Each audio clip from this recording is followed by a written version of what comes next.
Good morning, everybody. How are you? I hope you had a good evening last night. So, after the podcast yesterday, I was reading so many articles about illegal crime here in the United States.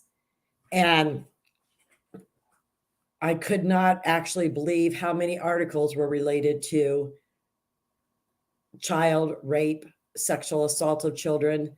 These illegals are disgusting. And when they come over here, they don't have the same types of, I think the age of consent is a lot lower in many countries, but they come over here because I think they just get away with it in countries where they've come from. And I think we're losing sight here in America, the amount of sex crimes that are being committed against children. And I think that we need to be prayerful about it. I think that we need to, reach out to our representatives and pray and hope that President Trump gets voted into office in November so that we can stop these men from coming over our borders and sexually assaulting and sexually raping our children. It left me in quite a weird space yesterday because it's hard for me to take that all in all the time. But I do have a topic that I want to talk about today. And I've talked about this before, that the crime statistics are not put out there properly. And once people started honing in, and mind you, this goes back almost 10 years now. In May, it'll be 10 years that my son was killed. When we were becoming so vocal about the illegal crime in the United States, and President Trump was our platform in order to talk about this sort of thing, there was some shifts that happened. And the way that crime was presented, was statistically gathered and put out there for the public. They got rid of some race types on the crime enforcement, crime reporting type forms. I think Hispanic was one of them that they got rid of off of there. So as you scroll through some of the bookings of criminals and illegal criminals who are coming from all over the world, it doesn't matter the color of their skin. And I'm talking about, some very dark-skinned Guatemalan type men who are raping children, and they're booked. It says their race is white. Some illegal criminals that have come over from Africa, they're obviously a Black man, and the booking says their race is white. This is done purposely, folks. It was back in those days to skew the fact that the Cato Institute and a lot of these other places that put these wrong type articles out there, they're able to say illegals commit less crimes than white people in the United States. And that's done by design. And I think that it helps the narrative about gun control, about a lot of things, as to why they want to make out that white people in America are committing more crimes than illegals are. So let's see. I want to show you this video.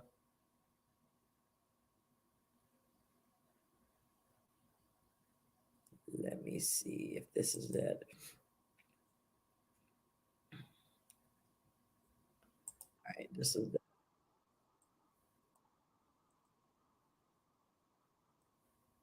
This is a little lengthy, but I think it's going to be worth the time to listen to this. And some of you may have seen it because it's kind of going viral on social media, but I want to make sure that we listen to this and we understand what is happening with crime statistics. And, the Biden administration saying crimes are going down in the United States. And I put out a meme the other day that James Wood had said, you don't have to be a a math wizard to understand if you don't prosecute crime, the numbers aren't going to go up. It's going to appear like there's no crime, right? And that's what's happening in all of these big cities, these no bail cities and states. All right, hold on. Here we're going to listen to this guy. If you have one of those idiotic liberal friends who try to tell you that the country's safer under Biden, you're going to want to bookmark this video because I'm going to go ahead and shit all over that. We've seen a ton of liberal creators try to claim that violent crime has gone down since Biden took office. We even had Rolling Stone write an article about it. They claim that murder has gone down 13%. They claim a 6% overall drop in violent crime and even a 4% drop in property crime. Now, here's the funny thing. If you were to just look at the numbers from Biden's DOJ, it would appear that they're right. Murder and violent crime have declined under Biden. However, there's a very good reason why those numbers have gone down. And that's because 2 years ago, the DOJ changed the way that local police departments report the crimes to the federal government. Whereas that reporting used to be mandatory, now it's optional. And since it's optional, only 44% of all police departments reported all their crimes. Another 24% partially participated, but 32% of all police agencies didn't report anything, to include the LAPD, the NYPD, Miami Police Department, Chicago Police Department, as well as DC and Baltimore. So if you were wondering why the DOJ's numbers don't seem to match up with what we're seeing in reality, it's because they don't. And here's the most embarrassing part. They haven't accounted for a single crime from the LAPD. They haven't accounted for a single crime from the NYPD. They haven't accounted for a single crime from Miami. They haven't accounted for a single crime from Baltimore or DC. And they haven't accounted for a single crime from Chicago. And they still only managed a 13% decline in murder and a 6% decline in violent crime. Imagine how much murder and violent crime has to be happening everywhere else. When you remove LA, New York, Baltimore, DC, Chicago, and Miami, the numbers only decline a tiny bit. So no,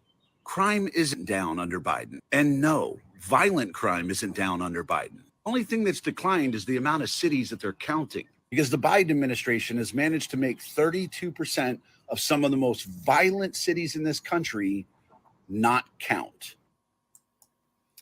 So that's kind of a reality hit, right? To think that these cities and these police departments are not reporting crime, and to know that the Biden administration, Department of Justice, kind of did this behind our back 2 years ago. And it comes right in alignment. I was having a conversation yesterday on my podcast with Jerry Sheridan, who's running for Maricopa County Sheriff.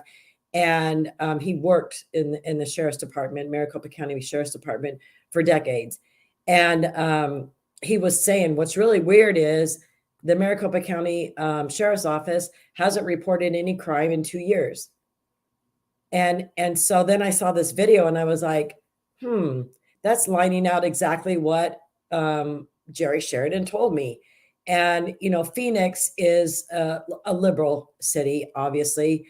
And Sheriff Penzone, who was in there, was a Democrat in the Maricopa County Sheriff's position. He resigned in February, and a Republican deputy sheriff changed his party affiliation so that he could be put in that position, because they have to stay with the same political party when somebody resigns like that. So we've got a gentleman in there who was a Republican, changed his party affiliation, and is now the sheriff of Maricopa County. We've got to support Jerry Sheridan to bring common sense back to Maricopa County. But I sent this video to Jerry Sheridan, and, you know, we had a little text conversation that isn't it funny that, you know, I'm thinking, isn't it funny that we just talked about this and then it's confirmed by this guy that 2 years ago, the Biden Department of Justice decides that they don't have to report this sort of thing. The Cato Institute, and I'm going to try and pull them up real quick here. They love to come after Cato Institute website.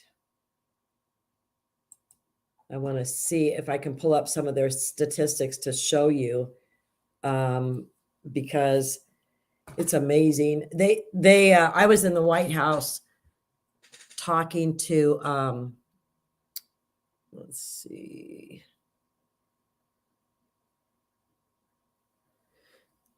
Well, it might be under their immigration tab. I was in the White House at a roundtable with President Trump and Tom Homan and law enforcement and politicians, elected officials there in DC. And we were talking about the sanctuary city policies. And I made a comment because it came at a time when I had been in DC for many days. I had walked by the Vietnam War Memorial, and I was counting up statistics that the American sheriffs were saying, this was back in 2012, that 25 Americans a day are killed by illegal criminals in our country. And because that figure and those people who were talking about that, Representative Steve King from Iowa, different people, the Cato Institute and all of these organizations came in like hungry buzzards and just tried to pick their carcasses apart because they do not want that narrative out with the American people. They do not want the American people knowing the magnitude of crimes that illegal criminals are committing in our country. So I was at this roundtable and I had thought long and hard about it. And I thought, you know what? I'm going to cut that statistic, that 25 in half. I even went even lower. I said just 12. So I did 12 a day.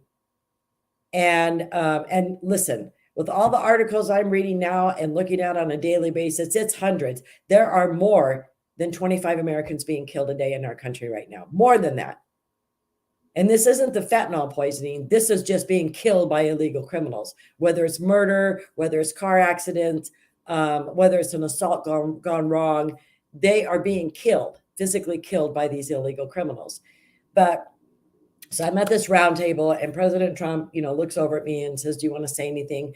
And so I started saying, more people have been killed in the United States by illegal criminals right here on our homeland than Americans that were killed in the Vietnam War. Since 9/11, more Americans have been killed in the United States by illegal criminals. This is a war. I didn't say this, but it's a war in our homeland. And he was like, wow, I've never heard that figure. And, it was crazy. Well, of course, the newspapers went after me the next day and went after that statement. And, they can't stand when somebody has the backbone to state the truth and state statistics that actually are what's happening. And so the Cato Institute is very, very,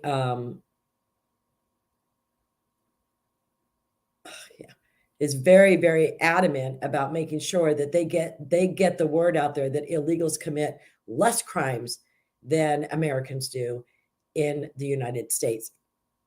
But the way they do their statistics isn't proper, because you take the total population of Americans as a whole, American citizens, and the crime statistics, and then you take the whole population of illegal aliens in our country and find the percentages of crime that they commit. You don't take the population as a whole in the United States, because these illegal criminals are not American citizens. So you can't bundle them all together and use these,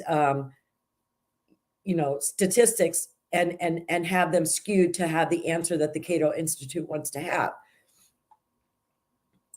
The Center of Immigration Studies is still wrong about illegal crime in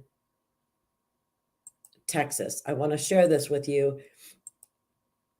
This is just why we will never get mainstream media to share first of all, because of who owns them. But when you have places like the Cato Institute doing these types of articles and being adamant. So this gentleman, Alec North now Raste, anyway, He said, last week I published updated research. This was on March 6th of this year. He published updated research on illegal immigrant homicide rates in Texas, settling a disagreement with the Center for Immigration Studies. As a brief recap, I discovered unique crime data from Texas that shows illegal immigrants have lower criminal conviction and arrest rates than native-born Americans, that legal immigrants had the lowest of all. Duh. These illegal criminals are brought in, initially booked, and then they're released back out onto the streets, and they never show back up for court. Of course, you're not going to have criminal conviction rates, arrest rates than native-born Americans. They're not they're not providing this information for the last 2 years so that we're able to understand what's happening in our communities. The Department of Justice changed those rules 2 years ago. So of course it's going to appear. And this dude at Cato Institute gets off on this stuff, gets off on misleading the public and going down these paths of misinformation. CIS claimed that I undercounted illegal immigrant criminals because I didn't request the right kind of data from Texas. I spent 16 months writing numerous FOIAs to guarantee that there was no undercounting or double counting of illegal immigrant criminals. Turns out that I was correct all along and CIS was wrong. CIS overstates the illegal immigrant homicide rate by relying on the data that double counted some illegal immigrant murderers. CIS is now claiming that I made a brazenly false claim about their illegal immigrant crime research. Below are some claims made by CIS, followed by my responses. CIS said there was no double counting in the data we received from DPS, Department of Public Safety in Texas. They sent us an illegal column, which counts illegals identified at arrest, and a separate prison column, which counts illegals identified in prison. And they do not overlap. Data request results that include an illegal column and a prison column will not count the same person twice. If they are in the illegal column, they have been identified by DHS through PEP and possibly in prison.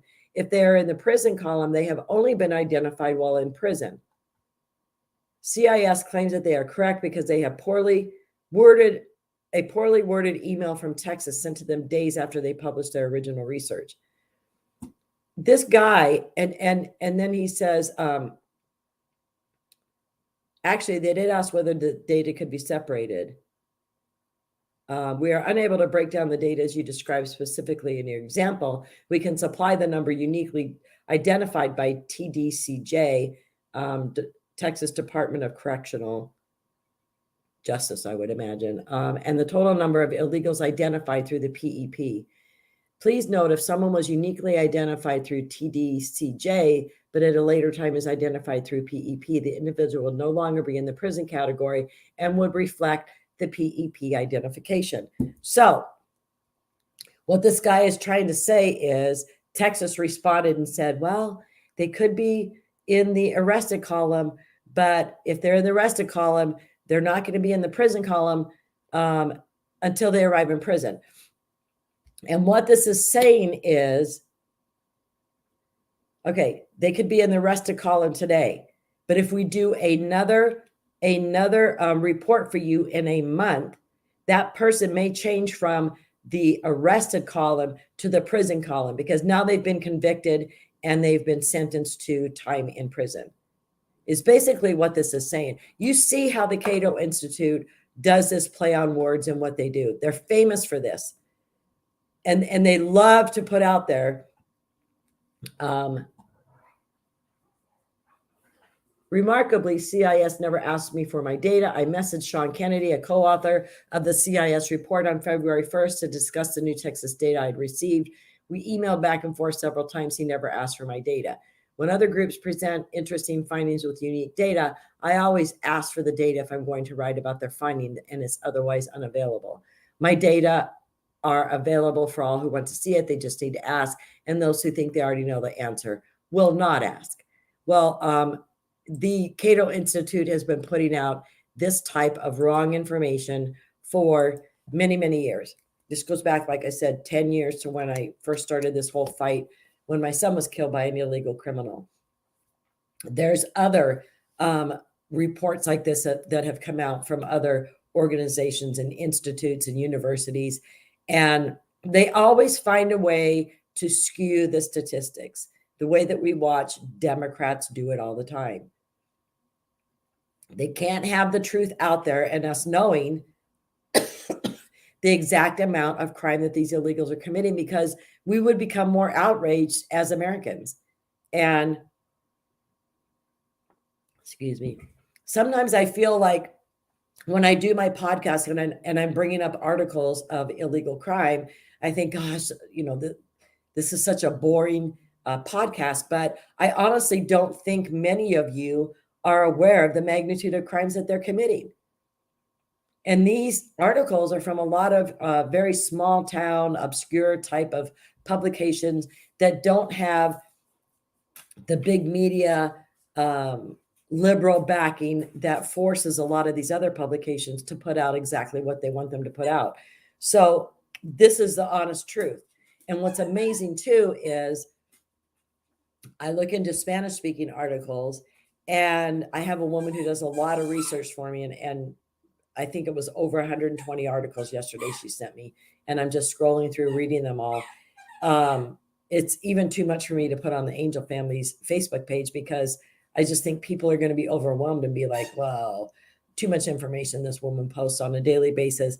But on the Spanish speaking articles, and I get them translated through Google, they talk about the fact of where these illegals are coming from, these illegals who commit these crimes. Then she sends me the English version of it, and not a translated version, but an actual version written by an American journalist. And it'll say, 4 Miami-Dade men, hijacked a car and kidnapped a victim. That's a example. But that is always how the American journalist articles are. 4 Miami-Dade men, which makes you think that they're American citizens. You go to the Spanish-speaking article, the Spanish article, and it'll say 4 Cuban men in America illegally, and then it goes into what they did. So this is a lot of times, and I've had some people comment on my Facebook post when I put an article and I'll say these are 4 illegals from Cuba, and people will say, it doesn't even say that in the article. How do you know that? Because I research, folks. I don't just nilly-willy put something out there and put a statement out there and cross my fingers and hope it sticks. I do research. I'm not going to put anything on Facebook that isn't true. I also have a gentleman who runs the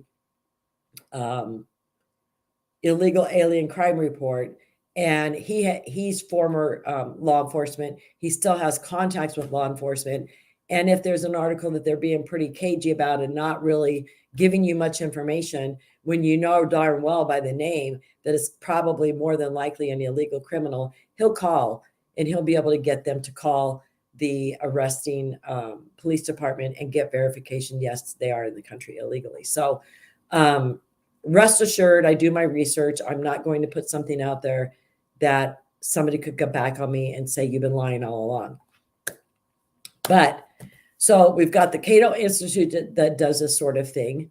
And I there was another article that they had.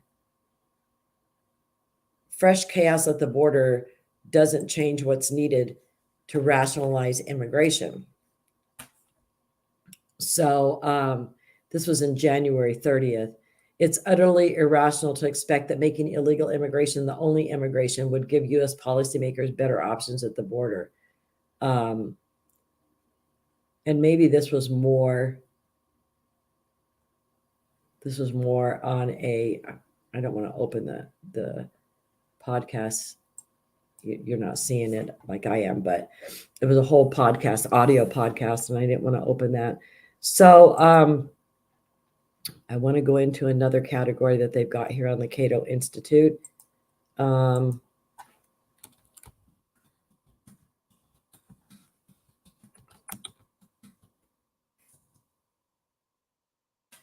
illegal alien crime statistics, non-citizens. So this is from the Customs and Border Protection Department.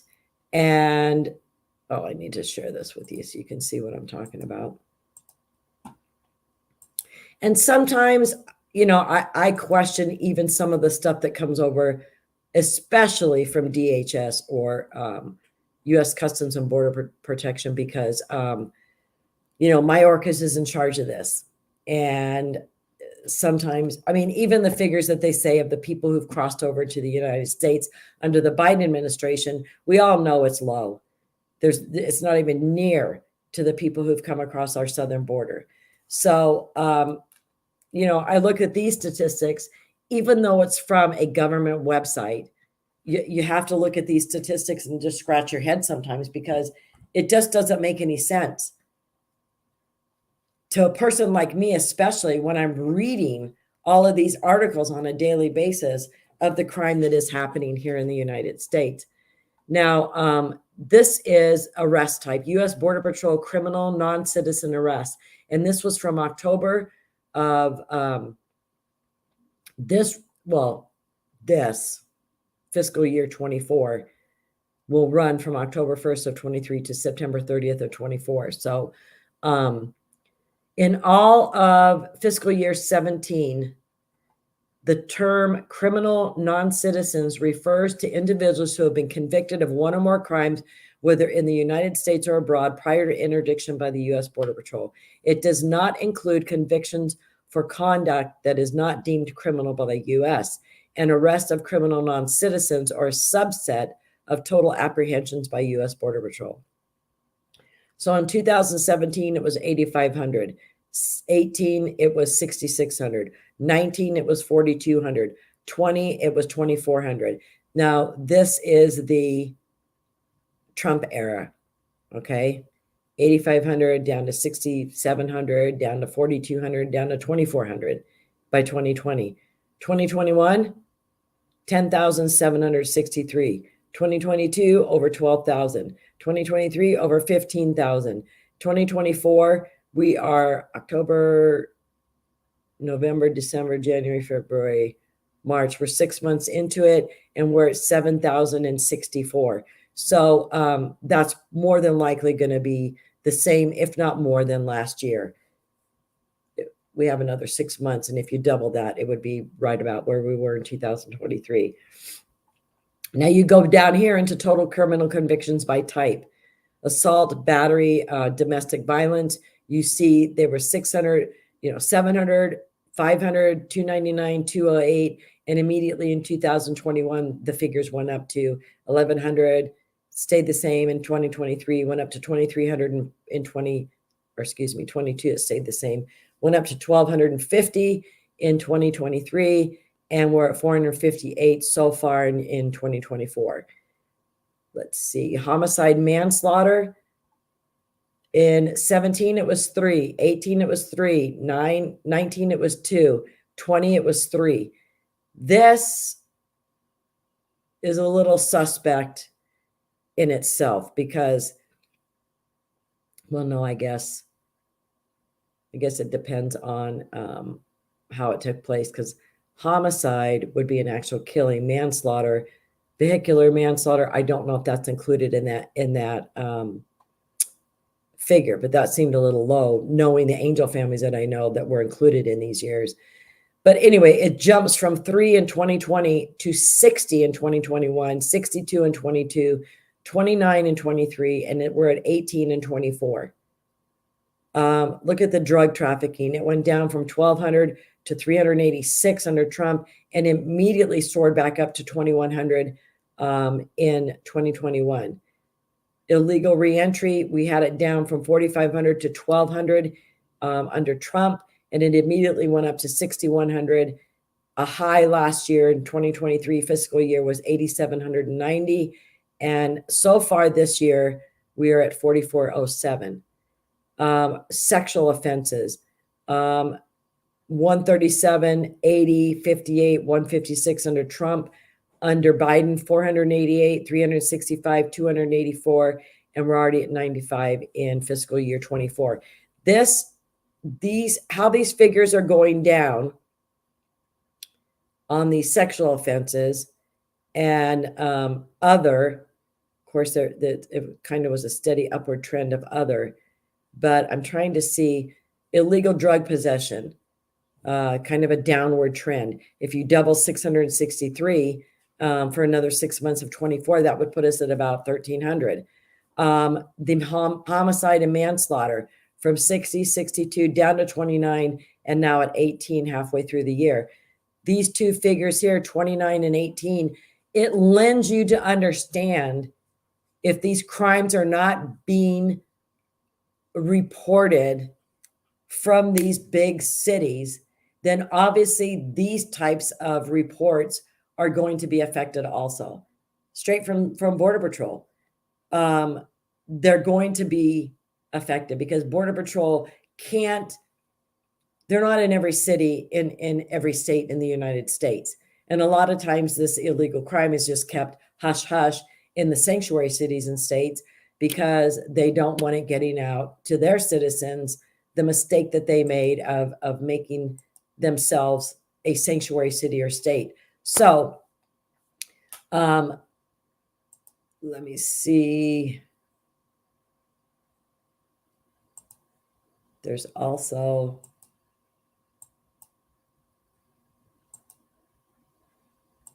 I'm trying to pull up a couple more.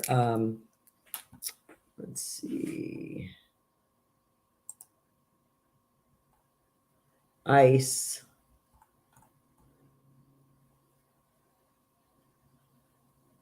All right, let's see. ICE fiscal year 2023 removal.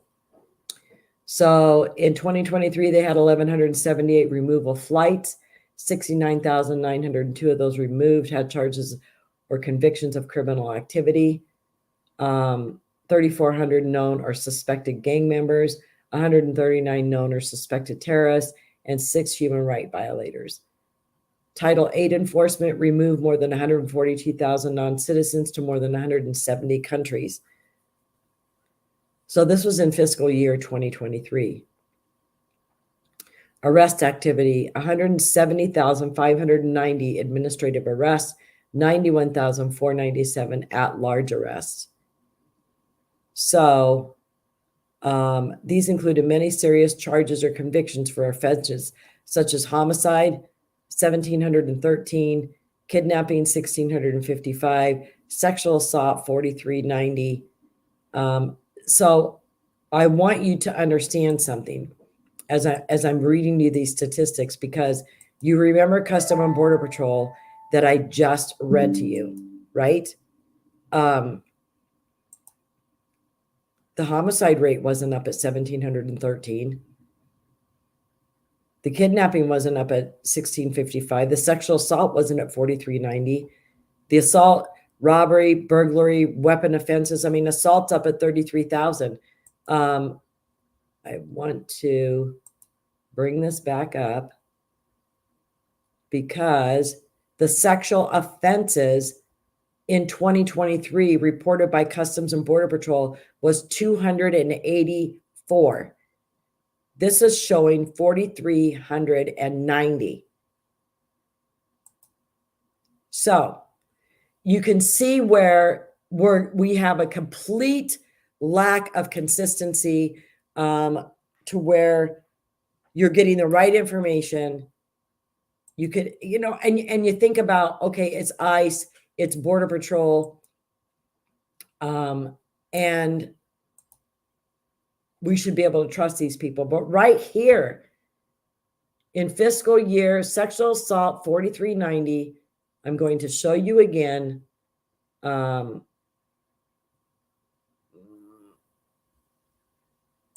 not the one. I'm going to stop sharing this. Sexual assault, remember this, 4,390.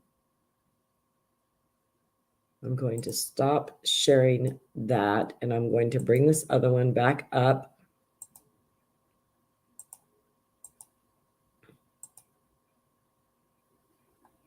This is the kind of stuff that just drives me crazy. Sexual offenses, fiscal year 23, 284. What? Do they not count? Is it because they don't count it if they don't end up in prison? The ICE, let me get that back up. The ICE statistics that I was sharing with you, we're also talking about flights, enforcement and removal operations.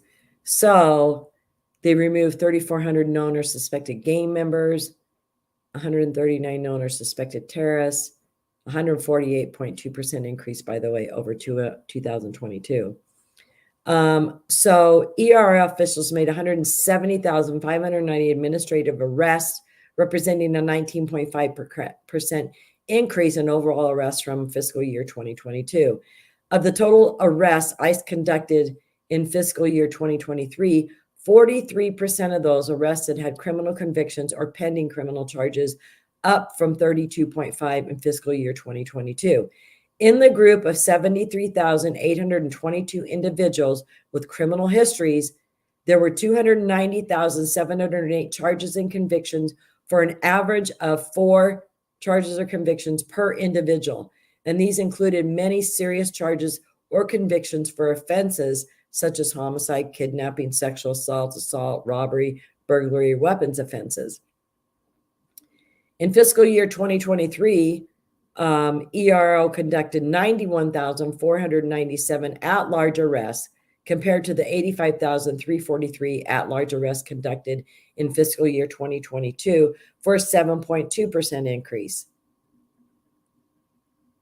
In fiscal year 2023, ERO deployed more than 1,300 employees, 17% of its workforce, to support DHS efforts to manage irregular migration at the southwest border. As a result, ERO had to carefully rebalance resources that were previously devoted to its interior immigration enforcement issue, including critical public safety and national security operations and case management efforts. However, the May 2023 sunset of the Title 42 public health order, which allowed authorities to quickly expel migrants on health-related grounds, enabled ERO to focus additional resources on public safety and national security threats in the United States interior. So in May of 2023, ICE rolled out the Family Expedited Removal Management Initiative, which focuses on non-citizen family units placed in expedited removal proceedings under Title VIII authority. And in June of 2023, ICE operationalized the Alternatives to Detention Family Unit Removal Initiative, a program that focuses on families who are enrolled in ICE's ATD program and those who regularly report to ERO ATD sites. So,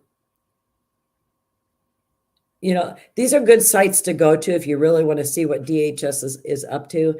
And unfortunately, as ICE stated on here, that they deployed more than 1,300 employees in fiscal year 2023. That's 17% of its workforce to support DHS efforts to manage irregular migration at the southwest border. So basically, they were sent down there to go ahead and help with the babysitting and help with the paper processing, instead of actively going after the illegals in this country who have removal notices. That means they've gone through the court system. The judges have charged them with whatever crimes or made the ruling that this person needs to be deported from our country.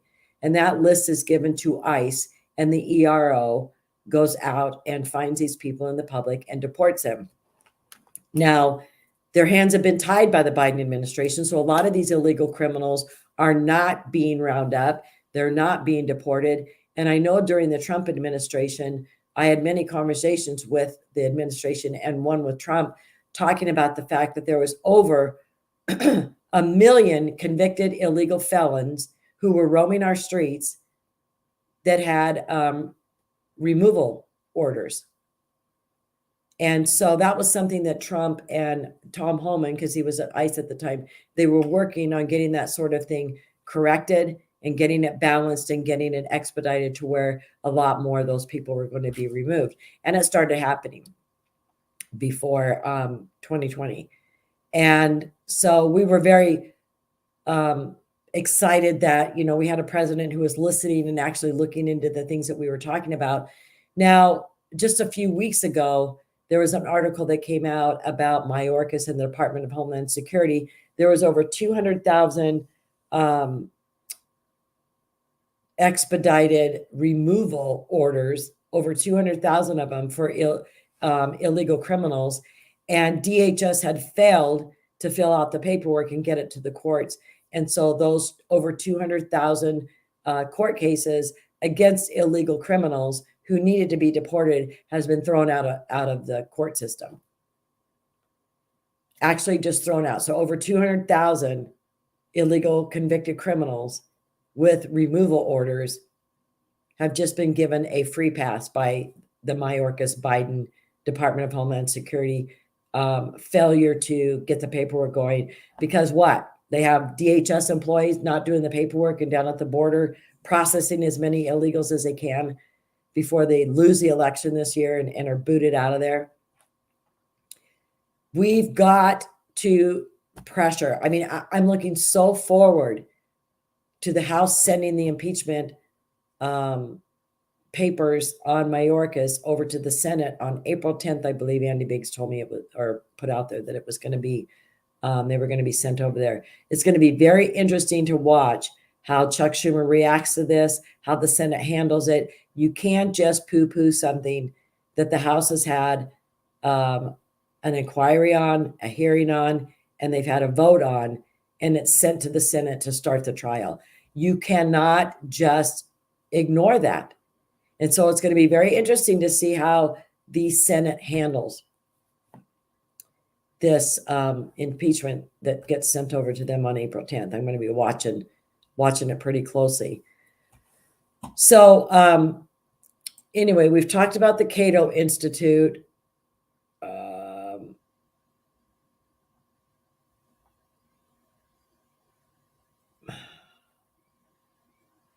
I want to see, and what's so amazing to me too is the Cato Institute. They prop up and are pro illegal immigrants. In a lot of ways, you feel this because of the way that they just go with tooth and nail and try and keep the illegal alien crime statistics from the public knowledge. You've got the ACLU, American Civil Liberties Union, that fights tooth and nail for illegals in this country. Why? Why would anybody fight for criminals and on top of that, illegal criminals to be in the United States? There was a tweet from Kamala yesterday, I believe, and it was talking about gun violence again, and guns kill more children in the United States than anything else. It's like no abortion does, lady. And that's the one thing that you're fighting for. They are the party of death. But, and guns don't kill people. People kill people with guns. That is their form of killing that person. It could be with a stick. It could be with a pair of scissors. It could be a rope. It could be many, many things. A hammer. But the gun isn't the problem. It's the mental state of people in this country. And I was thinking as I'm reading her tweet, well, this is pretty interesting because we just had a federal judge rule a couple of weeks ago that the illegal alien had a right to a gun and that this illegal alien has Second Amendment rights in the United States. They're not citizens, number one. They don't have constitutional rights in the United States. But this is how our federal judges are misinterpreting things in the law and putting these things forward. So you've got federal judges who are saying, no, illegals deserve to have guns in the United States if they haven't committed a serious crime. Well, it's more than likely they're going to, because what do they need a gun for? since this is such a safe country, and the Biden administration is hell bent on getting all the guns away from American citizens. So obviously, this is a safe place to live, right? Right? Who needs a gun here? But while she's saying this sort of thing, I'm thinking about this illegal case that the federal judge says, nope, they have Second Amendment rights. Thinking about the amount of criminals that are pouring over the border, reading the amount of articles that I am about the Venezuelan gang members in New York and the mayhem that they're causing, the Chilean, the Ecuadorian, they've got really violent gangs that have come out of those countries and have permeated the United States. And the majority of them at the southern border, a lot of them, the majority of them, when they're talked to by independent journalists, want to go to New York. We all know why they want to go to New York. They're given a hotel room where they have a nice bed to sleep in. They get up in the morning in the shower and they're given a free breakfast, and they can go out and sightsee in New York. And while they're gone, the maids come in and clean their room and freshen their bed up. And they come back and eat lunch and then go back out and sightsee or do whatever, because they're not looking for jobs, folks. And then they come back at night and get a free meal, again, a dinner. And then they retire up to their beautiful hotel room that's spiffy clean, because the maid service has come up and cleaned their room for them and made the bed and made everything nice. This is why all of these people want to go to New York. On top of it, they're given debit cards. New York is now saying that they're going to be giving these illegals like $17,000 a year. That's more than a lot of our veterans get. That's more than a lot of people who've worked all their lives and paid taxes get in Social Security benefits. Of course, they all want to go to New York because New York is kooky, wacko. So, where was I going with this? I start talking about all kinds of stuff. These gangs that are coming, it makes me feel like every American citizen needs to have a gun, needs to be armed, because we don't know what's coming down the road. We know that there's known terrorists who've come over our border. We just don't know what's going to happen and when. That's the scariest part of all. I was just reading an article too yesterday where the United Kingdom is compulsory buying homes. They're forcing people to sell their homes to them, and they're putting illegals in the United Kingdom in these homes. So they're forcing their citizens to sell their homes so that they can place illegals in them. Is that coming to the United States next? We don't know. I was talking on Tuesday about the fact that BlackRock and all the single family homes that they're buying and investing in, now it's come to light where in New York, I believe, they're willing to pay, I think it ended up being about, it's $125 a day per illegal that they will put in a house. So if it's a 4-bedroom house, they can have 4 illegals, and it ends up being $3,750 a month per illegal, which if it was a 4-bedroom home, that would be $15,000 a year, or excuse me, a month, that BlackRock would be making on their investments of that home. So even if they had a loan on it, which BlackRock is paying cash for all of these homes, what a investment, and what a the people who have BlackRock stock. But the thing is, what these investors don't realize is they're killing the American dream in the meantime, investing with BlackRock. And so that's what they're doing in the United Kingdom right now. They're killing the dream of home ownership. That is a goal of everybody in the United States. You grow up, you get out of the house, your parents' house, you rent an apartment, you have a job, and eventually you buy a home and you settle down and have a family. Maybe you don't have a family, but home ownership is really the ultimate goal in the United States. It's something to be very proud of. But you've got all these investment companies and all these evil players behind the scene who are going to make sure that that becomes something in the past. we got to be really careful and really vigilant about watching and hearing what's going on around us, guys. Next week, I am planning to have a couple of great guests. I'll announce it after I get them confirmed. But also in a couple weeks, I'm probably going to have my granddaughter back on, who's working at Turning Point. They are having an initiative that's happening, and they're going through the training process right now, and they're going to be rolling this out about chasing the ballot. So if you live in Arizona, you need to jump on board, and especially if you're a precinct committee man or woman, you chase a ballot. So if you're in a particular precinct, you're a committee man or woman, you can knock on all the Republican doors during the election cycle and see if they've had a mail-in ballot, if they have in fact filled it out and sent it back in. Help them with that, whatever they may need. If they need you to drive them down to the post office, the whole training and the whole purpose of and what Turning Point is wanting to do to chase the ballot. It's different than what the Democrats are doing, because they are creating ballots. We are chasing the legitimate ballots of Republican voters and making sure that those people are in fact voting in the primary and in the general election in 2024, because we've got to make a change. We have to make a difference in the state of Arizona for sure. So stay tuned. Of course, I'll keep you all posted when she's going to be on, and it'll state. I'll probably put a thing out the day before. You don't want to miss tomorrow, but I think it's going to be a really important podcast to have her on here to talk about that. If there's any guests that any of you may want me to have on the podcast, please, by all means, put your suggestions in the comments.